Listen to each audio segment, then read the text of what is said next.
Once a cop, let it knock, yeah.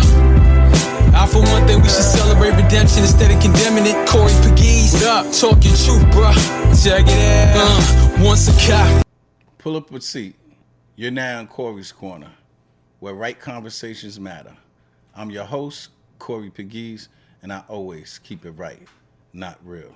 Today on Corey's Corner, we're joined by Lieutenant Patrick Gordon, a proud native of Brooklyn whose journey reflects dedication, discipline, and deep community service. Patrick began his NYPD career in 2009 as a traffic enforcement agent and rose steadily through the ranks to police officer, sergeant special assignment, and currently now lieutenant, serving in the office of the chief of department.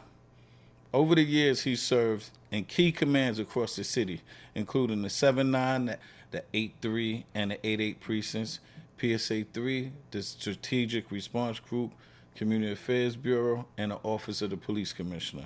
Beyond a uniform, Patrick is owner and operator of Bed-Stuy Karate Do, a martial arts and after-school program serving over 100 families.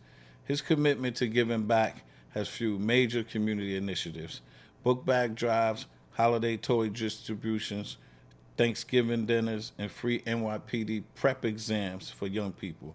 He's also the president of the NYPD Guardians Association and served on the board of NOBLE, the national organization of Black law enforcement executives, advocating fiercely for Black officers to thrive, compete, and advance. With degrees in emergency management and a master's in public affairs, Patrick Gordon is a leader shaping both the NYPD and the communities in which he loves. Pat, welcome to Corey's Corner. Thank you. Happy to have you, man. I'm happy to be here. Been waiting for you to come on. Before we get into the interview, I want to let you know that this episode is sponsored by the NYPD Guardians Association, whose president is Lieutenant Patrick Gordon. Let's start in the beginning. You grew up in Brooklyn. How did your upbringing and community around you shape the leader you've become today? So before we get started, I just want to put out a little disclaimer there, out there. And, my name again is Patrick Gordon, president of the NYPD Guardians Association. Today I speak as myself and also as president of the Guardians Association. I do not represent the New York City Police Department or none of its leadership in the interview. So I just want to put that out there.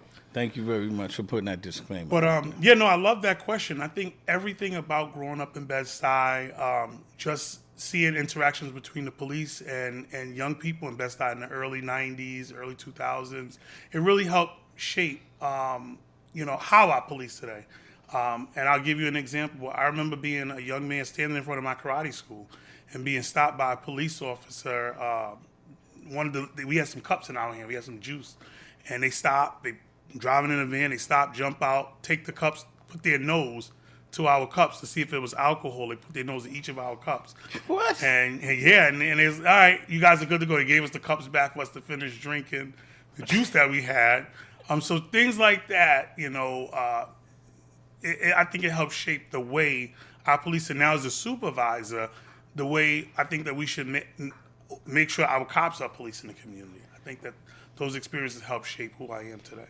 What experiences at New Utrecht High School or Metropolitan College of New York stand out as pivotal moments in your development? So New Utrecht High School, it's a school in Bensonhurst section of Brooklyn. So I'm a kid coming from Bed-Stuy, commuting to Bensonhurst. Bensonhurst. The Griffin story was in Bensonhurst. Exactly, yeah. Where young black male in the late 80s was on Howard Beach and was jumped for no reason at all and killed by a mob of white guys. So, okay. So that New Utrecht experience was kind of one of my first experiences leaving my community and spending a lot of time with a different community, right? Mm-hmm. Being younger, I did everything, almost everything in Bed-Stuy, unless I went to visit family in the South. But going to New Utrecht, I was introduced to a whole different community of people.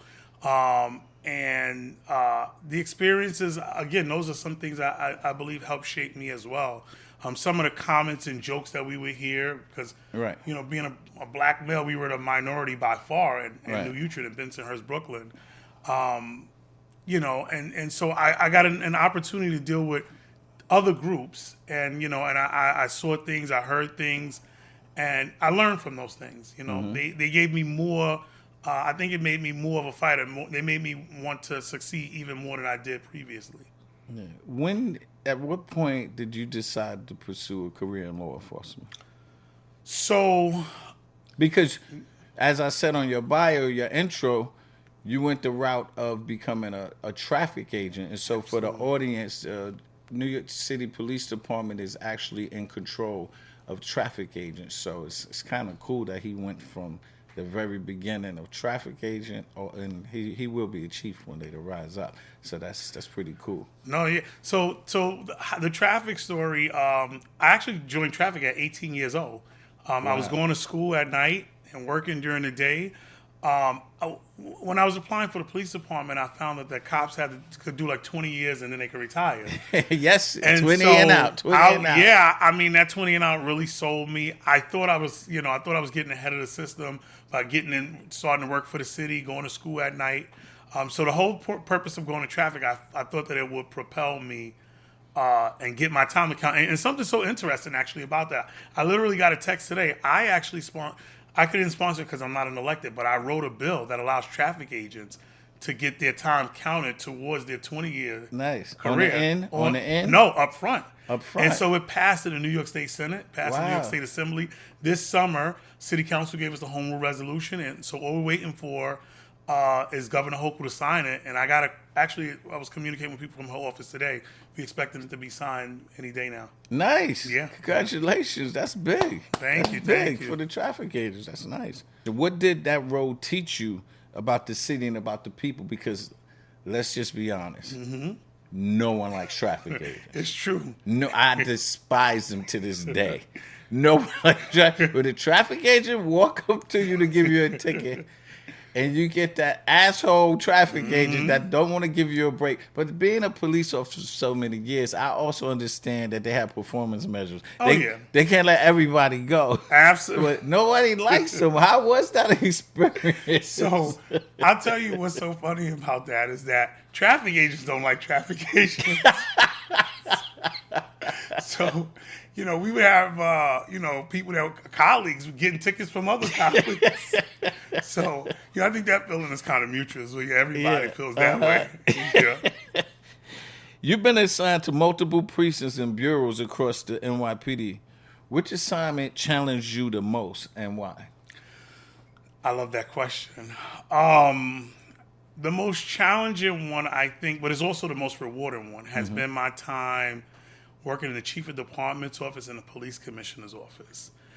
And but I guess you get like a holistic view. Absolutely. When you're there, right? Absolutely. You get to see a lot Not of a regular lieutenant on a patrol in the street. No, yeah, you get to see how things are really made, how things are really done. And I think why it's challenging because the expectation level is very high. People expect a lot from you. A lot of pressure. And, you have really good friends who, they want things. Sometimes you can, sometimes you can't. But I think you get a real good look into how things work. Yeah. What did it mean for you to be promoted to police officers, sergeant, special assignment, and then lieutenant?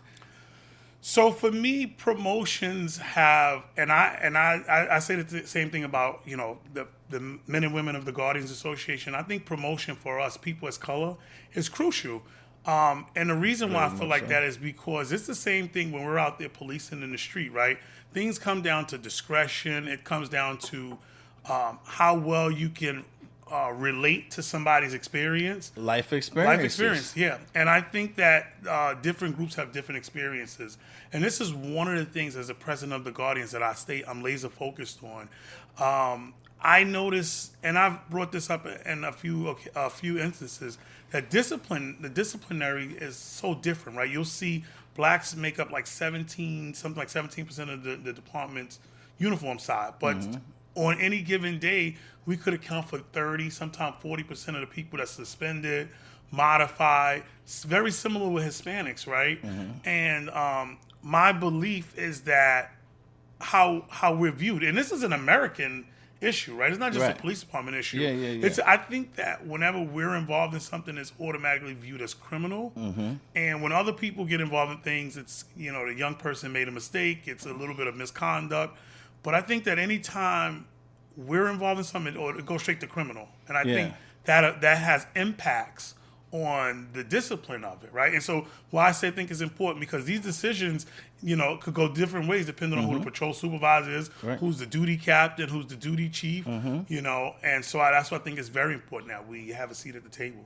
Well, let me tell you about this young sergeant named Corey Pegues, who was under Howard Safer, which is on record as the most heavy-handed and racist police commissioner tenure in the history of the NYPD.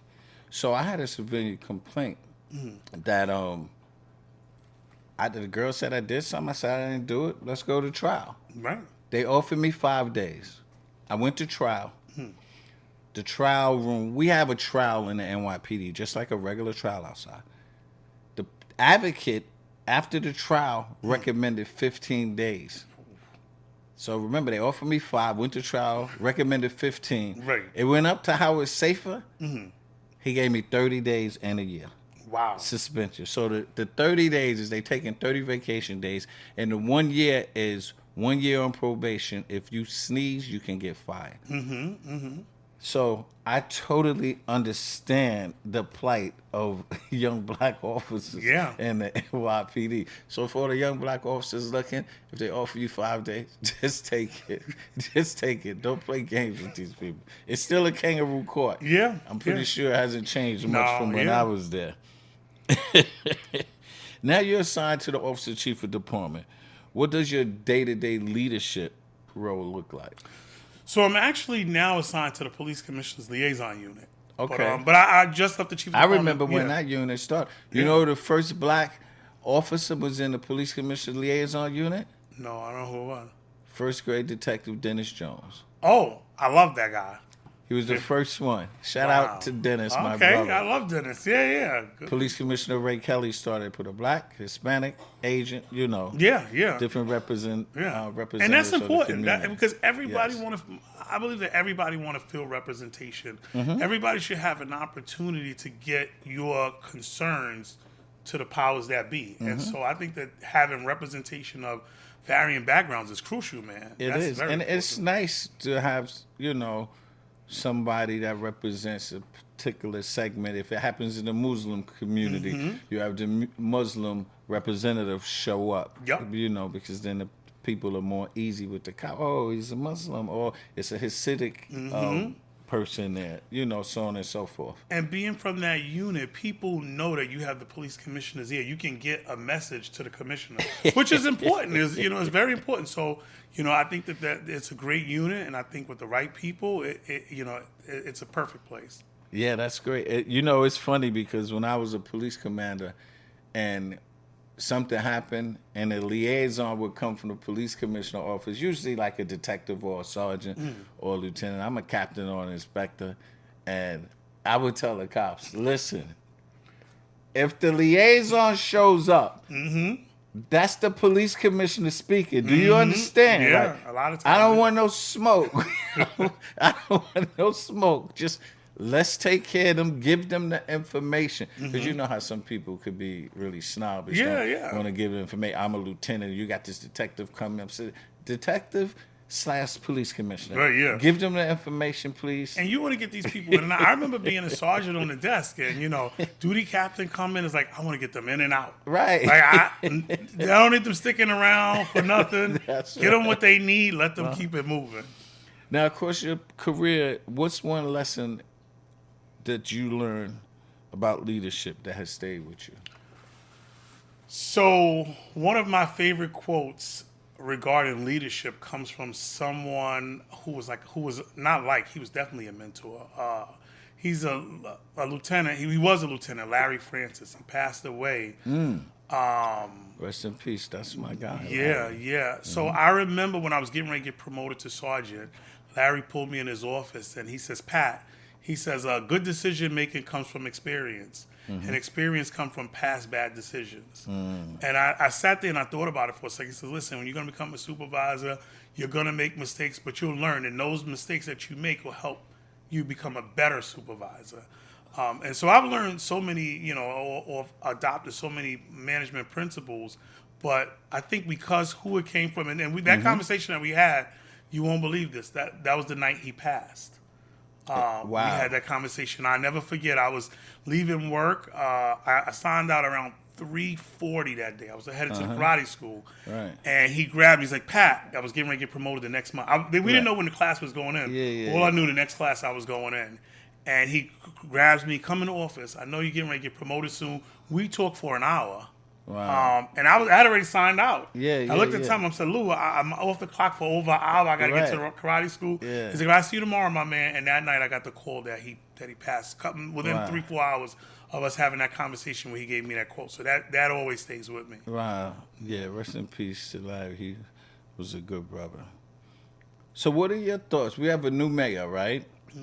What are your thoughts on the new mayor's proposal as a president of the Guardians Association to have trained mental health professionals show up to the scene in crisis calls instead of or in addition to police officers? Before you answer, he's not recreating, he's not doing something that's not being done around the country. From my understanding, there was media about former Chief of Department Rodney Harrison is working with him. And he agreed, I don't think this is a big deal. Right. So you, as the president of the Guardians Association, your members will have to deal with this. Now, I do know cops don't want no change. They don't want no change. Cops don't want no change.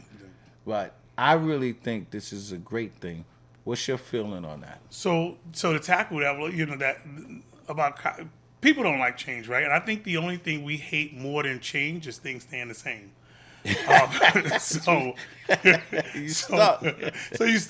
But I mean, listen, I wholeheartedly believe that anything that we really want to do, if we put the right resources and you apply it, want to do it, I think it can be done.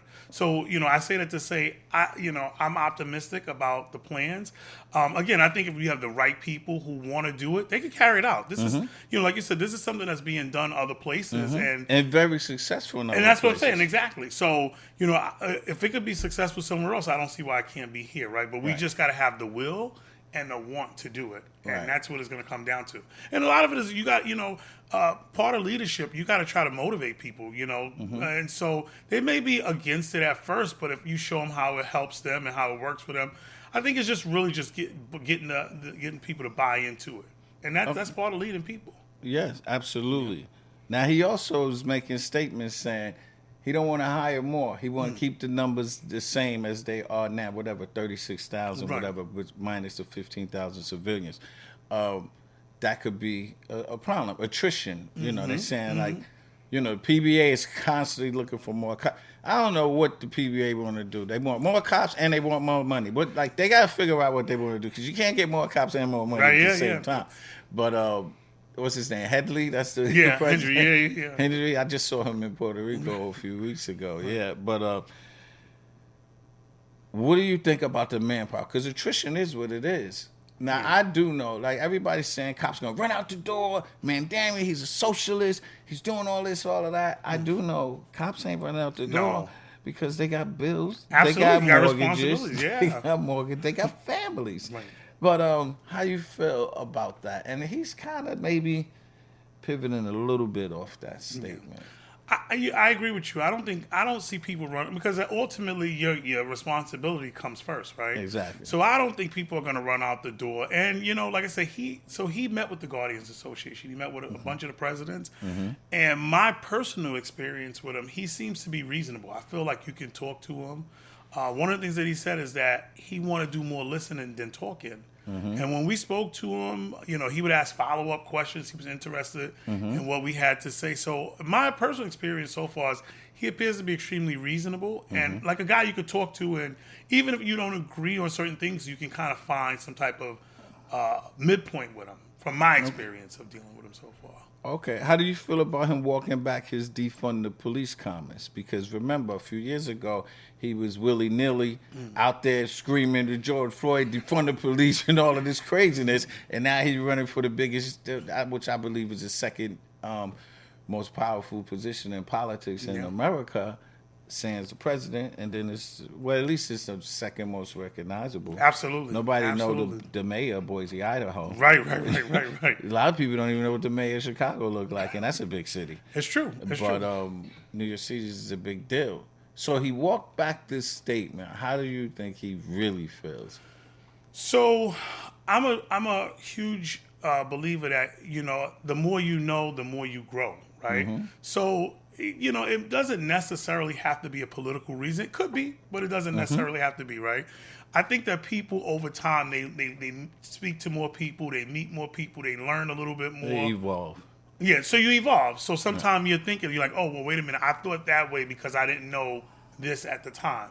And I've met a lot of people who have evolved because they've met people, they've had interactions, they've learned more, including myself. There were things that I would say, and now I know more. I'm like, oh, man, I had it wrong before. So I'm hoping that that's the case. Again, I don't, nobody really knows but him. Yeah. But, I do think that people can grow, though, over time. And you'll learn as you learn things. What's your membership saying? What's the feel with the new mayor? Because there's just been a lot of controversy.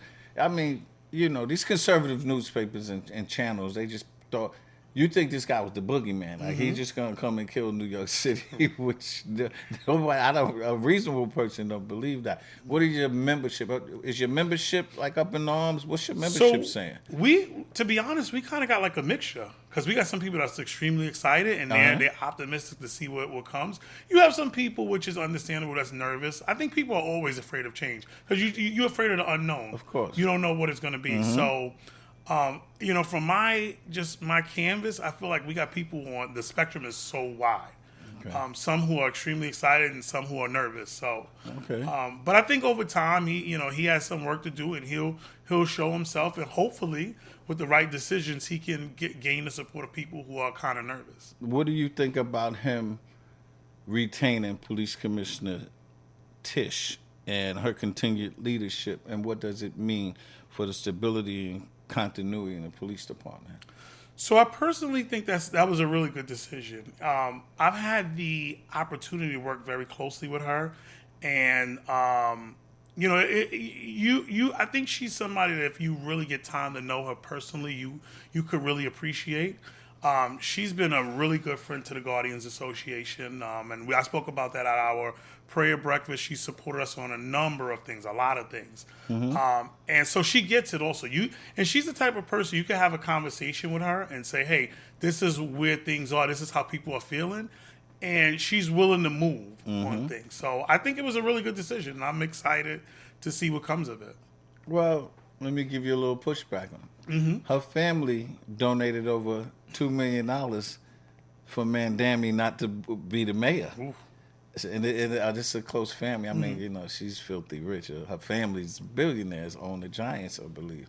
So I'm sitting back saying, is this a political decision, or does he really want her there? Because I think it was people behind the scenes pulling his strings. And tomorrow, we taped this show. I just want to let y'all know. Thanksgiving is in 2 days, so you're not going to see us for a couple of weeks. Thanksgiving is a couple of days. The Tisch family's going to be at Thanksgiving. And somebody in the Tisch family gave him $2 million for this guy to leave, and she's accepting a job. I think the Tisch family dinner might be some problems there. That's a good one. I don't know. I personally don't know how much what donations were over made. $2 million. Oh, was okay. Over $2 million. But I think that. But that's like $10 for me. Right? Yeah. You do know that, right? But personally, I think that no matter which way you are on it, the reality is he's the mayor. He's here.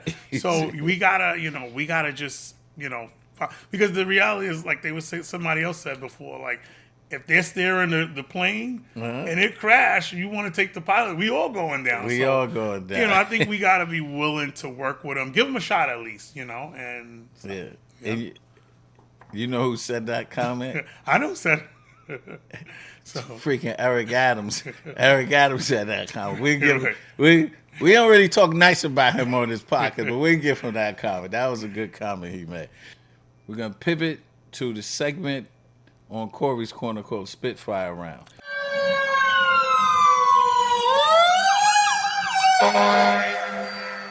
Okay. Well, I'm going to ask you 10 or 11 rapid-fire questions. You give me one-word answers, yes, no, or one word. Okay. Okay?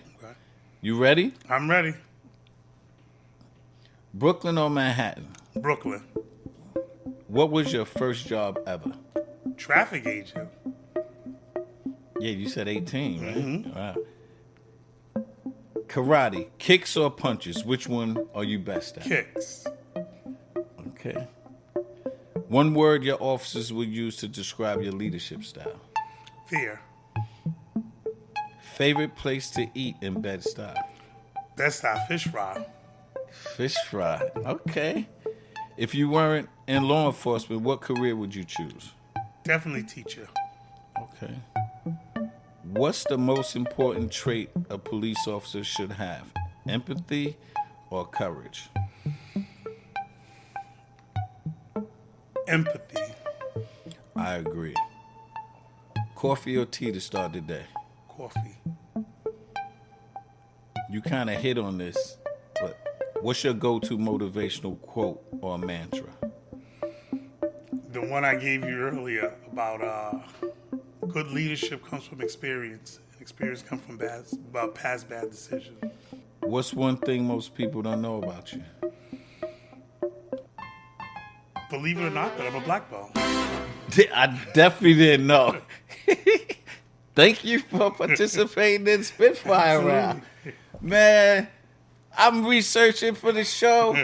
You like kicking people's ass. I said, holy shit. Patterns. You know, that's how y'all supposed to be. Bruce Lee with nobody knowing, huh? Yeah. I love it. Did you like Bruce Lee? I loved him. He was a monster? Absolutely, yup. Before we jump back in, I'm going to take a second to talk about something close to my heart.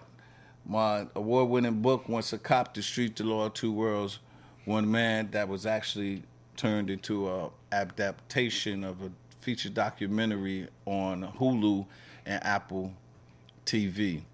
Basically a story about a young misguided kid that changed their life to become what I am today, okay? Please support if you can. You can get it on Amazon, and again, you can watch the movie on Hulu and Apple TV. Shout out to Corrupt Mob MC, where Brotherhood meets the road, for allowing us to tape Corey's podcast in this beautiful location. Respect the mob. Now, word from our sponsors. This episode is proudly sponsored by the NYPD Guardians Association. For decades, the Guardians have stood at the intersection of service, leadership, and advocacy, uplifting Black and Latino members of the NYPD while strengthening the communities they serve across New York City. Through mentorship, community engagement, and an unwavering commitment to equity, the NYPD Guardians work to build bridges of trust, opportunity, and understanding, both within the department and beyond it. Their mission goes beyond the badge, focusing on leadership, accountability, and meaningful dialogue that moves our city forward. We thank the NYPD Guardians Association for their continued support and for investing in right conversations that matter. This is Lieutenant Patrick Gordon, President of the NYPD Guardians Association. Check out Corey's Corner on YouTube, Spotify, and Apple Podcasts. You've been deeply involved in Noble, New York's community outreach and the Guardians. Mm-hmm. What inspired you to take on such a hands-on role in that work? So how I got involved with the community outreach for Noble, another one of my mentors, Tim Pearson, as you know. That's my mentor also. I love Timmy, man. But Timmy was the president of Noble New York chapter. Yes, he was. And when he was president, he said, hey, there's some things I want to do. I need some young people kind of like yourself to help me get it done.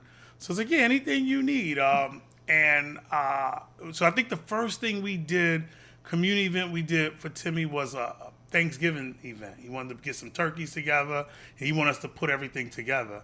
And we did it. And one of the things I can tell you is the support that he gave, like, and this was from a noble perspective, not even on the policing side. But I enjoyed working under him. I enjoyed his leadership. He showed us how you're supposed to support your people. And I became one of the co-chairs of community outreach committee for Noble while Tim Pearson was the president of Noble. And I had a phenomenal time working for him. And that's kind of how I got started doing the community stuff in Noble.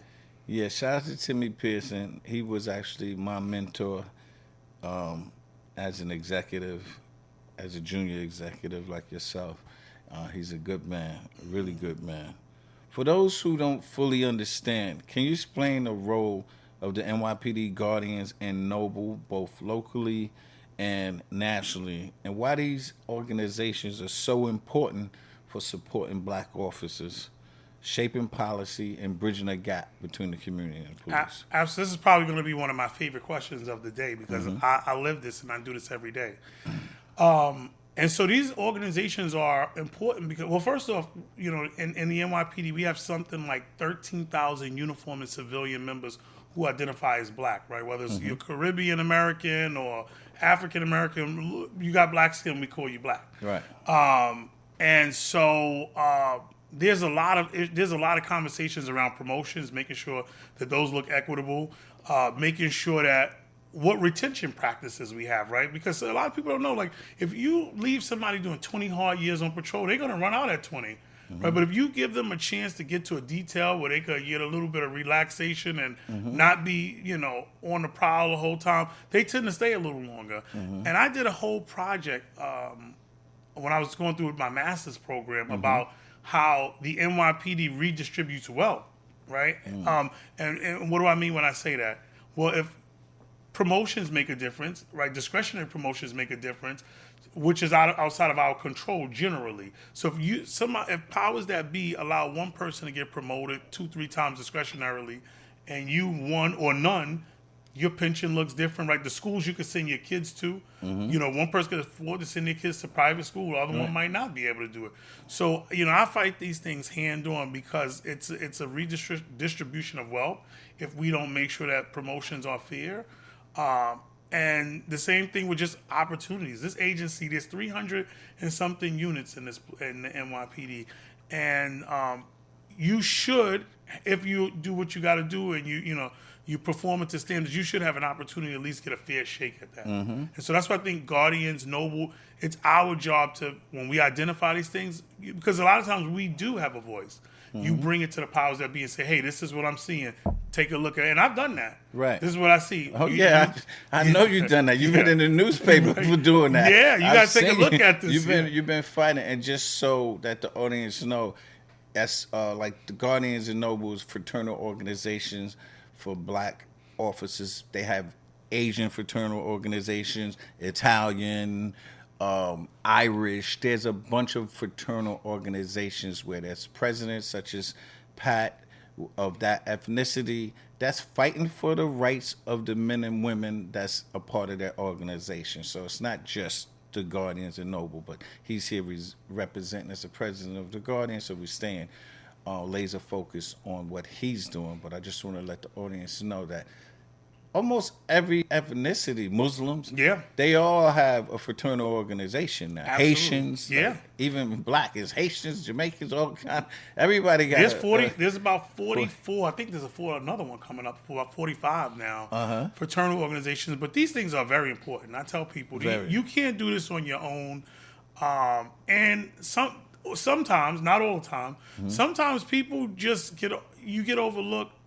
Sometimes I would like to believe that it's unintentional, right? Like one of the conversations that I have with them is that sometimes you just get a bunch of people who all look the same, they do the same things, and they're all in decision-making capacities, right? So because they all do the same thing, they all around the same people, they start recommending the same people, right? We all live in one area and we all go to the same restaurant. We all hang around the same people.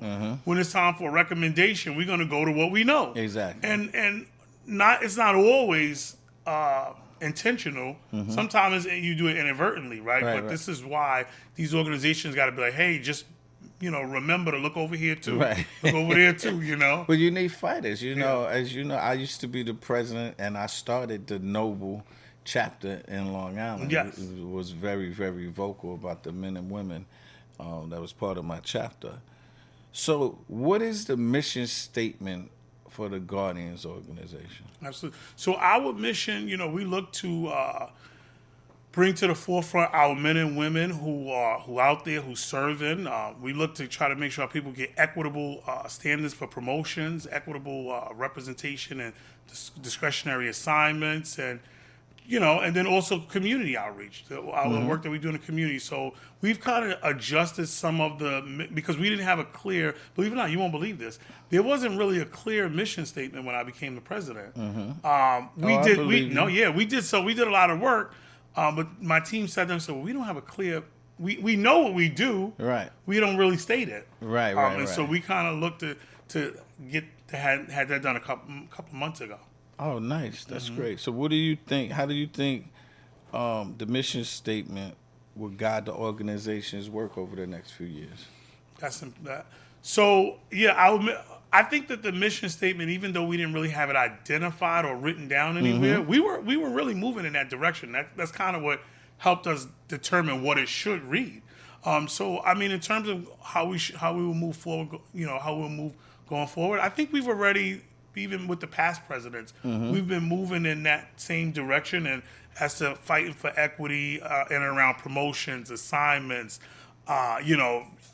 what are we doing to bring in the next generation, which is very important. Very. So I think we've done things to move in the direction of the mission, and now we just really identified it. Right. Okay. Recently, there was a situation involving Inspector Terrell Anderson, and it raised serious concerns about the psychological evaluation and how they were handled.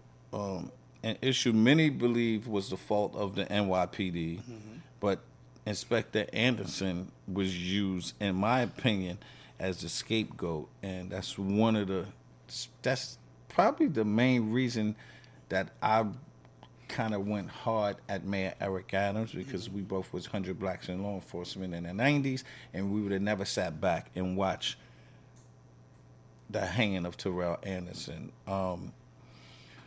What role have organizations like the Guardians and other advocacy groups played in supporting him, seeking accountability, and ensuring this don't happen to nobody else? I really believe he has charges, which is, he's fighting for his job and everything. And then we find out some of these psychiatrists wasn't even licensed. What are you guys doing? Are y'all trying and speaking up on his behalf? Absolutely. So first off, I'll say, what happened to Inspector Anderson, I communicate with him all the time. I think we talk maybe 2-3 times a week. But it was definitely a travesty, because so first off, this NYPD, for those that don't know, this NYPD psychological process has been an issue for decades.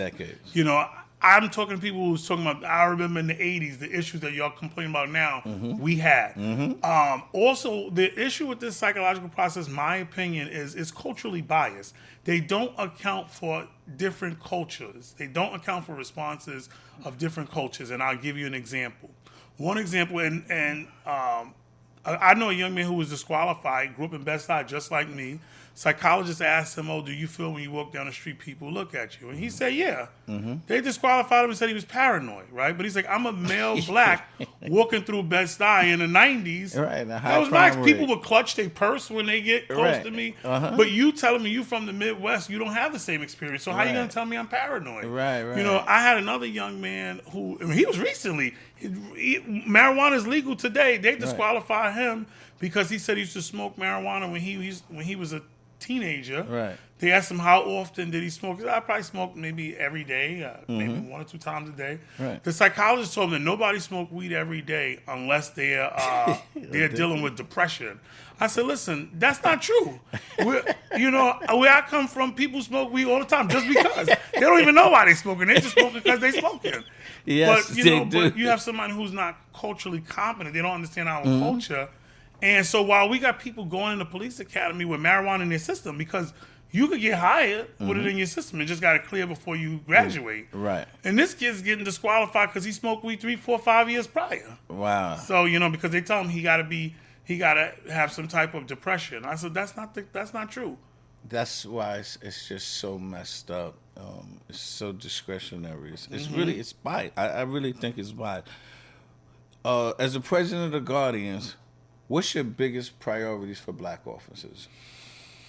Well, right now, it's getting us in, because I can tell you I got a chance to look at the numbers. And back to the Terrell Anderson thing, because I didn't finish answering that question, actually. But back, because it's connected to that also. Right. One of the things that we did is we penned an open letter to the police commissioner, and it wasn't just the Guardians. It was the Guardians, Halifo, Noble, Jam Leo.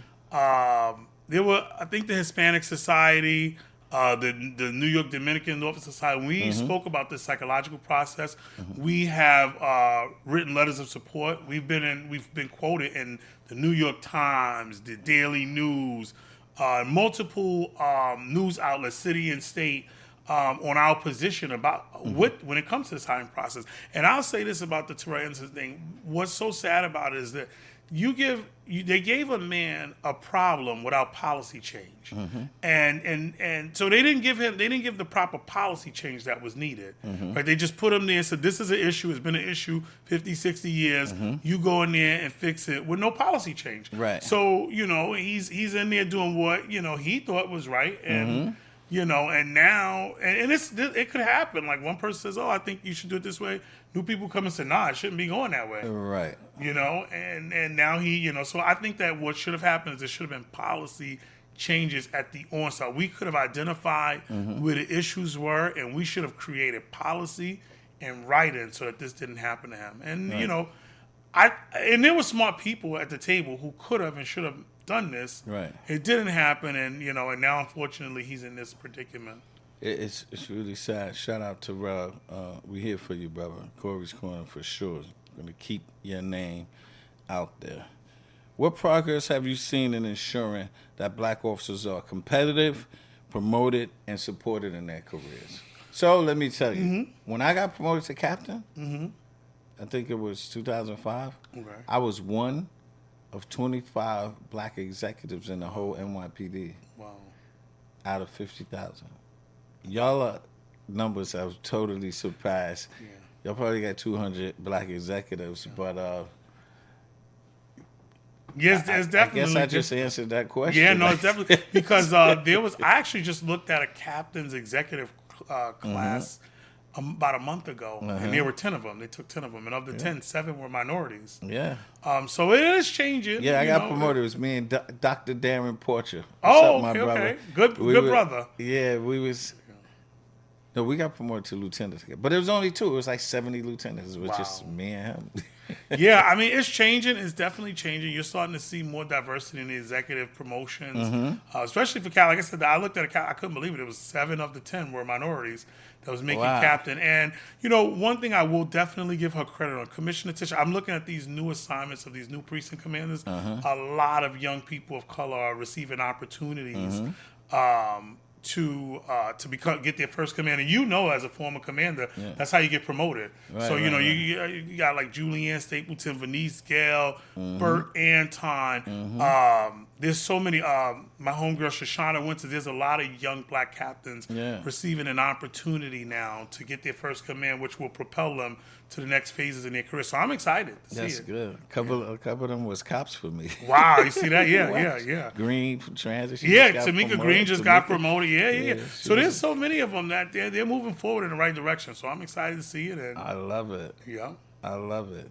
So Chief Faison was on Corey's Corner a few weeks ago, and he made a great suggestion, and I was happy to bring you on here to see if it's something that y'all might be thinking about. It might be something you already have in place. So he was saying, because now Chief Faison, he's a black chief who got in a lot of trouble. He was in the aviation unit. They gave him charges. He just recently retired. He has a lawsuit against the NYPD for his it's just a bunch of stuff. You see the episode.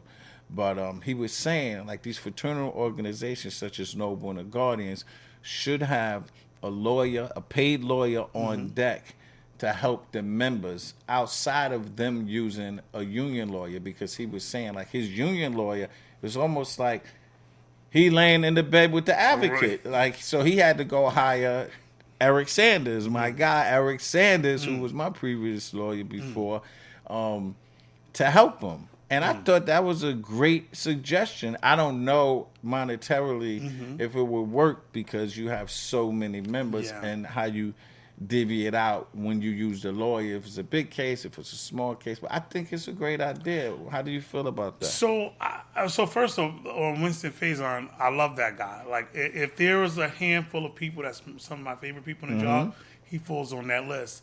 And in terms of the idea, I think it's a phenomenal idea. I think the only challenge is funding. Because, it comes down to, like, and sometimes these hours are like, I had to pay for some stuff that happened in the 1990s where the Guardian's name was mentioned. Right. And these were old things. Actually, it was a transit Guardian incident. It wasn't even an NYPD Guardian incident. Yeah. Well, you know who foot the bill for the lawyers? I did. We had to, us today. So, I think it's a great idea. And them lawyers like $300, $400, $500. Yeah. They're not cheap. They're especially if you want quality. You're gonna charge you a couple $100 an hour. So that could easily, trust me, from experience, I know you can eat through that very quickly. And then the second portion becomes, who do you support and who you don't support? You gotta have tiers, man. Right? Because now you give him the lawyer, and somebody else have an issue. Well, I didn't get the lawyer. You know what I'm saying? So I think it's a great idea, but it's probably going to come down to funding, and it's that could be, and I would say that comes down to funding. So that's where the challenge will be. But just on the side note, just connected to that, even things that's free. I got people that call me. I'm involved in this, and that, and I want you to come out and speak out. So I said, well, let me do some research. Let me see what I'm speaking out about first, right? So even speaking out, that's free. That don't cost you nothing. But, if you do it for one, somebody else want it. But the situations could be totally different. Yeah. One case, the person may, like in the incident, the case with Terrell and them, like, that was something that he should not have been stuck to deal with on his own. So we spoke out for that, right? Yes. But then there's other people that's involved in things that they created. Right. Like, you spoke for that one, you didn't speak for me, So you run into that problem too, Okay. Yeah, don't end up like President of Long Island Noble, Corey Pegues, who went out to Freeport and spoke out on an incident, and Ray Kelly didn't take a liking to it. It was the end of my career. But now, you own the Bed-Stuy Karate Do, serving, over 100 families. What motivated you to create that martial arts school? You second cop, I know. You and Jeff Hunt got karate schools. Yeah. So I know one or two others that have karate schools, but so I started doing martial arts back in 1998. I started training in Tompkins Park. There's Vaughn King Cultural Arts Center, there's a community center there. Yeah. I trained there from like 98 until my instructor opened a private school in addition to teaching in a community center in 2006. So I went to run that school for him, his private school, in 2006. And, I just learned all of the principles of, I kind of did most of the stuff. I did the finances. I taught the classes. I did the admin stuff. And in 2006, we were generating some pretty good money. Right. So I said, wait a minute, if I could raise all this money for somebody else, I could raise this money for myself. Right. So, I went in 2011 and opened up my own school. Nice, nice. How has running the karate school allowed you to mentor young people in ways policing doesn't? Oh, man. So I can tell you, I said I started out in 1998 in the community center. Before I started teaching at his private school or mine, I taught at this community center where the classes were free. We had an active roster of over 300 kids, active. Wow. At any given day, the average class size was anywhere from 80 to a little over 100 kids on the floor. It was a free program. Wow. And so I've been a part of so many families, the good and the bad. I had just, so in terms of mentoring, a kid who I used to go to his school in the early 2000s. He went to PS5. I won't forget on Truth Oh, I Avenue. told you just posted up a picture with a kid. I used to go to his school when he was in elementary school and tune him up for acting up. And he graduated recently as a court officer. And he told his mother, like, listen, one person I wanted to be there, that person was me. Right. And I went to his graduation. But, I've also been in situations where I've had parents come back after years, 15, 20 years. And unfortunately, sometimes their kids, were killed in the street, and they remember us for being a positive portion of their life. So I've had the highs and the lows in teaching martial arts and dealing with thousands of families, families. Yeah, that's very honorable. Now you credited Timmy Pearson, Lieutenant Francis, Greg Green. What did each of them, and Inspector Miller, what did each of them, in any particular order, teach you? So Greg Green was actually, I was a traffic enforcement agent. I was a traffic agent when I met Greg. Me and Greg Green graduated at the police academy. Oh, wow. It's my brother. Love you, Greg. So I'm gonna tell you about Greg. I was a traffic agent. I'm riding down one of these streets in Best I want to say Vernon or one of them, right? Writing tickets. And I think he had like a blue Lexus at the time, stops. And a guy gets out. I'm writing to him, like, oh, man, I must have gave him a ticket down the block. So Greg jumps out the car and says, yo, brother, you ever thought about becoming a cop? You out here doing this traffic stuff? You can make more money. I didn't know the guy from nowhere. Right. And I had already started working on, I already planned to become a cop anyway. But he gave me his number. I think he was trying to do something with the Guardians. And, but he stopped and took time. That was my first interaction with him. Didn't know him from nowhere. But he riding down the street, saw a young brother, got out, we exchanged information. I think I was having issues also with the hiring process, the typical things that we have. Right. And he knew some people over there, so he was able to, hey, take a look into this and that and make sure the brother is not being, mistreated over there. Okay. That's Greg. Larry and Tyrese, both of them. I actually trained both of their kids. Both of their sons are black belts under me. Wow. Yeah. Nice. So that's why I met both of them. And I remember being a young teenager. Both of them encouraged me to take the exam. I was like 16, 17 years old teaching martial arts, but I trained their kids. They would always talk to me about the opportunities the police department had. And when I first joined the police department and I was having some issues, just trying to get my foot in and, I was on crazy tours, working crazy hours. I was able to talk to them and get, counseling. It was a time I actually wanted to give up. I remember being in the 8-8, and they transferred me to PSA 3 because they were short housing cops. Yeah. I was like, I'm quitting. I'm out of here. I got a degree. I could go do something else. Right. And they both talked to me like, listen, it's going to be highs, it's going to be lows. Stick with it. You blah, blah, blah. And I'm glad that they did because I was really thinking about getting up out of here when they sent me to stand on the housing rooftop at 2 o'clock in the morning. Love it. Timmy Pearson. Tim Pearson, when I tell you, I learned so much from Timmy. I don't even know where to start, right? Give me the condensed version. Oh, yeah, absolutely. Well, so the condensed version, Timmy, like I said, Timmy has taught me how to be a leader, right? He taught me how to manage people. He taught me how to manage and leverage relationships. And so I could talk about Timmy for an hour, but I'm pretty sure he taught you how to navigate through the political minutiae. Oh, absolutely. Absolutely. Yep. Yes. How does the values of martial arts, discipline, focus, self-control, translate into your leadership style in the NYPD? So the discipline portion is extremely important, right? And also leadership.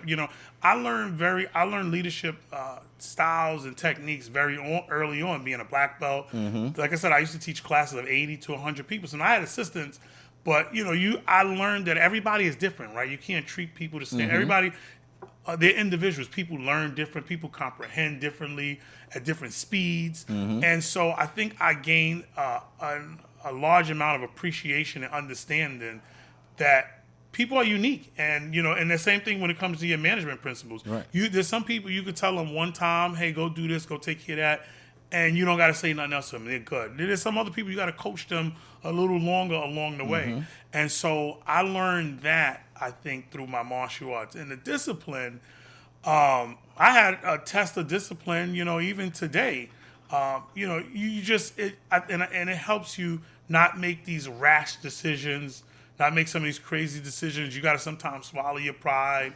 And better than anybody on this job, that's crucial. A split second can change everything, right? Somebody upsets you and you respond a certain way. that response could really change the trajectory of your life. So I think that discipline has been crucial for me in this career. How do you balance being a mentor, community leader, lieutenant, and a business owner? So I can tell you it's tough. And I did something called a human flourishing assessment the other day. It's really good, where they have you really sit down and look at each component of your life. And you do a scale from like 1 to 10 of where you feel like you're high at and where you feel like you're depleted at. And so because I did that this week, I actually did it on Monday, I was able to see that professionally, I feel like I'm thriving, right? But it comes at a cost. And one of the things that I learned in doing this assessment, I didn't really realize it until I actually had time to sit down. I do spend a lot of time mentoring people, and my phone goes up nonstop, right, all day long, or even sometimes late at night, people call me. But I saw that I was doing really well professionally, but a lot of things in my personal life, more so around family, I was missing. And so that's why I'm grateful that this is Thanksgiving weekend. I'm taking a long weekend. I'm going down to Delaware with my family because I have neglected a lot of time with them. And I didn't even realize that until Monday. And so it does take its toll in that because I feel like, just time management and managing things. I don't think I've done a great job with that. But now that I've identified that's something I need to work on, I'm going to try to figure out how can I incorporate more family time into everything else that I'm doing. That's good. You cannot forget the family. Absolutely. Because it'll be 25 years from now, you miss everything. You got to make sure that family, you stay grounded with the family at all times. Absolutely. Let me ask you, what does true police-community relationship look like to you? So, coming as a person who's done a lot of time in community affairs, the relationships are crucial. And what it looks like to me is having dialogue, having understanding, being able to be honest with each other, right? Just because I do community policing, I tell people no all the time, but it's the way you say it, it's how you articulate it, it's taking in what they have to say, right? So community policing is, you're not going to always give people the answer that they want, right? But you hear them out, and you tell them what our concerns are, and sometimes we can meet in the middle on things. And so I think that for me, just by having strong relationships, and I have real relationships. You and I, we've been in places with community people that we met from work, but we on our own time, and we kicking it with them. And these relationships are real. And I think that when people know that you're genuine, they'll support you. It may be times they don't agree, but they'll support you. And when you come to them with something, if they know you're genuine, you get that support. There's some people, we got some leaders, they don't have that. And so, they don't have it. I know a few. Yeah, and so they call me sometimes and say, hey, Pat, I'm like, ain't that your precinct? That's not your borough? And, Exactly. But you got precinct commands and borough commands, they'll call you like, I'm having an issue over here. I'm like, you do every day. You work with that council member. But, so that's why those relationships are important. Relationships are the key to life. Yes. Not just success, but life, Absolutely. period. When you look ahead, what legacy do you hope to leave with the NYPD, Bed-Stuy, and the young people who you mentor? And we're winding down. Yeah. So for me, I always want to leave a place better when I leave than the way I found it. And it's the same thing for the Guardians. For the police department, if I can help make sure our younger cops know that they got to study, they got to get promoted, right? If I can help beef up our numbers, which Terrell, credit to him, he's helped out, with the process. But if we can do mentoring and stuff like that to get these younger people in, and we leave with more people than what we found, that we know that we were successful. Same thing with karate. If I can find one of my kids better off than, if I can leave them better off than the way I found them, I feel like I've done my job. And for the Guardians, that has definitely been my thing. Like I told everybody, I says, for me, I want to do 2 terms. I'm not one of those people that believe in staying here forever. I was just elected to my 2nd term, so I'm on Man, there's some heavy shoes to follow, man. Whoever take over after you. I mean, like I said, when I walked in here, we walked into, I can tell you this, I have quadrupled the bank account in my first 2 years. Not surprised. Our membership has more than doubled, financial members. Right. So my goal is always to leave it better than the way you found it. What's poppin'? I'm Samson Styles, writer, director, producer, documentarian, and right now you're listening to Corey's Corner, where he always keeps it right, not real. New York's NYPD Guardians throw the best parties. I've been involved in NYPD for 30 years. I don't know if they like the 2-8 Christmas parties, but you up there, and I hope I got an invite for the Christmas party. Listen, you open invitation. Your spot is on me. You know? Exactly. Well, before we wrap, is there anything you'd like to share that we haven't covered? No, I just really want to thank you for the opportunity to be here. It really means a lot. And again, you have been somebody who's been in my corner, almost all of my career. I was with you, I think, when I got a call about 4 years ago about a move that was happening. I wasn't too overjoyed about it, but you pulled me to the side. You're like, listen, nephew, you might not see it now, but there's something great going to be at the end of that. And you know what? I can see and tell you, I didn't see it at that time, but over time it did reveal itself, and you were 150% spot on. That's what we're supposed to do. That's what mentors are for. Absolutely. Let the people know where they can find you. So, President of the Guardians, you can look us up on Instagram, Facebook, and connect with us there. We have messaging apps where you can message and get connected to us, and we're here to support you any way you need it. Yes. Well, listen, nephew, this has been an honor and a pleasure to have you on this show.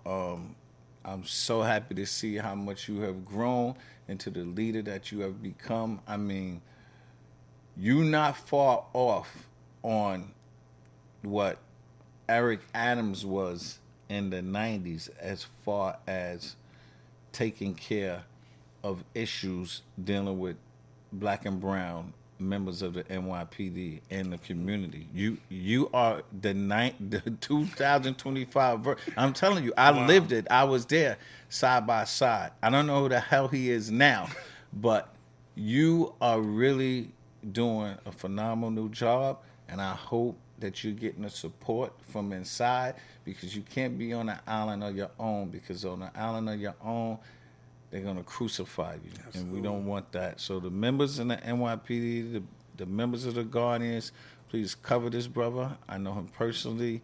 His heart is in the right place, and he wants to do good things for everybody. Black, white, Hispanic, Asians. He's just a good brother. So please support him.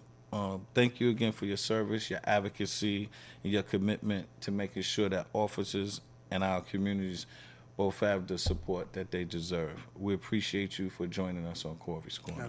Thanks, Unc. I really appreciate the opportunity. Love you, man. Love you, too. I appreciate it. And another shout out to the sponsor for this episode of Corey's Corner, the NYPD Guardians Association, whose president is Patrick Gordon. For our listeners, if you found value in today's episode, please like, subscribe, and support. This has been another episode of Corey's Corner. Remember, it's not about where you start, it's about where you finish. I'm Corey Pegues, and I always keep it right, not real. Peace. Special thanks to our executive producer, our engineers, and much respect to Corrupt Mob for making Corey's Corner possible.